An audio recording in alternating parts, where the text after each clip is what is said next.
everyone, it's Mike here from The Art of Guitar. Today I'm going to try something new. I don't think I've ever done this before, where I actually do a screen record as I record the video.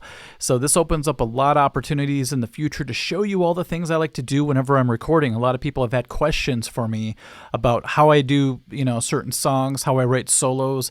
And so today I wanted to actually show you one of my favorite methods for creating solos, which I call the splice method. A long time ago, I heard an interview with Alex Lifeson, and he was talking about how he likes to do 5 or 6 takes of a solo, and then the rest of the band comes in the room and they decide which takes were the best, and they kind of make one take out of it.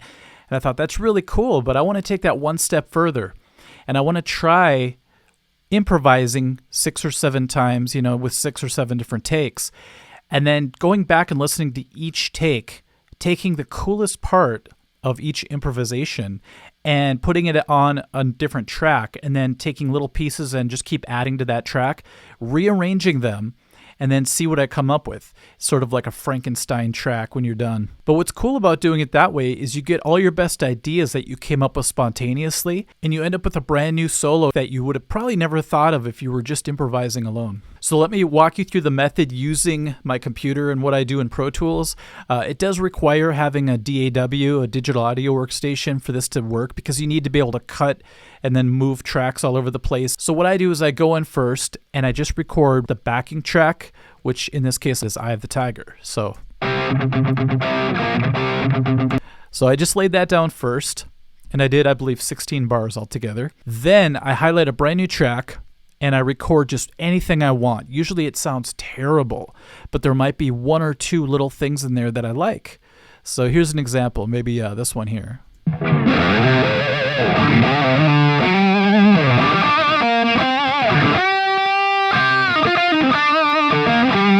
See, I'm screwing up. It doesn't really matter. But when I went back and listened to it after I did it, I was like, okay, I got to find something out of that. I like that little piece right there. And then I listened to it with the backing track. Just sort of hit me in a cool way. So what I would do is I would cut that little part out and I would move it to a separate track. So here's another one. Let's see.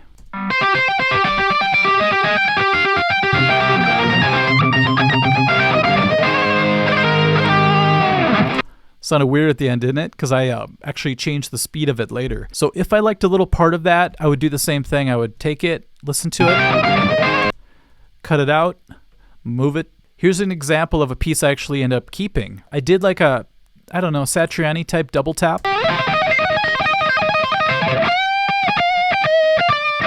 And that little thing at the end, you're going to hear it come back.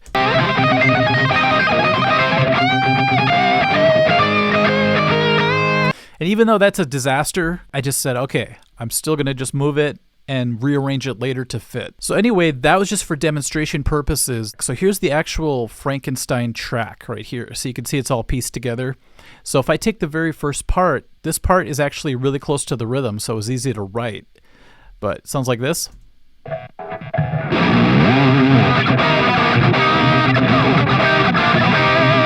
Then the next splice will be this.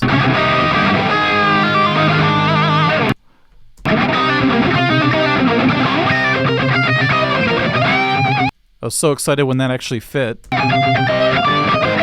There's that part you heard earlier that I said will sound familiar. Now this part I wanted to do a bunch of dive bombs and stuff, but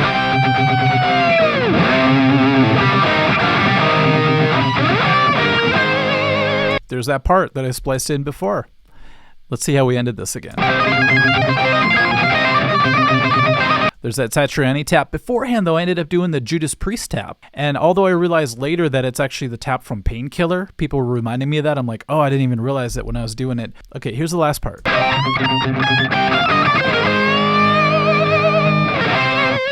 Taking all those bits and putting them all together and rearranging them.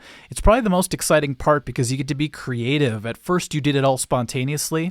Took the best parts, moved it to this new track, and now you get to actually rearrange it to create something new. And when something actually works, you get that kind of jolt inside. It's the best feeling. So if you guys want to give the splice method a try, I recommend you could even use Eye of the Tiger, just maybe put it on loop on YouTube and just solo over the top of it. Record what you're doing to a new track each time. Try to find the best parts of it, move it to a separate track, and then listen through that, rearrange it till things fit in an interesting way. And then you get the best part. You have to relearn how to play it so that you could perform your own solo now that it's cut up in a brand new way. If you guys have already seen my video on that, you already know how it sounds, but if you haven't yet, here it is.